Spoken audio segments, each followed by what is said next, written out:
And as I'm sharing these things with her, I'm seeing her confidence wane because she hasn't thought about these things before. And I saved the biggest one for last. I said, Betsy, if you want to quote the Gospel of John, why not go to that verse where Jesus says, the Father is greater than I? I would believe Jesus if I were you. God is greater than he is. Now, if you want to know about Jesus, ask me about Islam, and I will share Islam with you. And so I was able to take her evangelism, her attempt at sharing the gospel, and turn it around into my own dawah, my own invitation for her to accept Islam.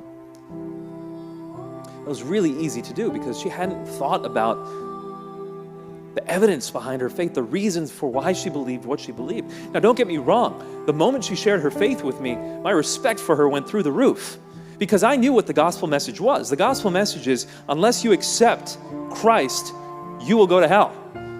At least that's how I understood it at the time. It's a bit richer than that. And so that's kind of the point here.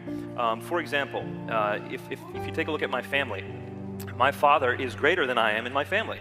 He's my father. He's the leader of our family, so he's greater than I am in role. But my father is just as human as I am. So we're equal in substance, but my father is greater in role than me.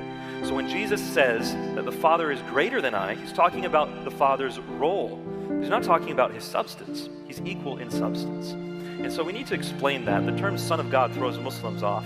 So explain the Trinity, explain that, know it yourself to be able to explain it. We're going to take one more question. We have a couple important last things we want to do. Interestingly, Islam denies all three of these points. Chapter 4, verse 157 of the Quran says he did not die on the cross. Chapter 5, verse 72 of the Quran says he was not God. He didn't claim to be God.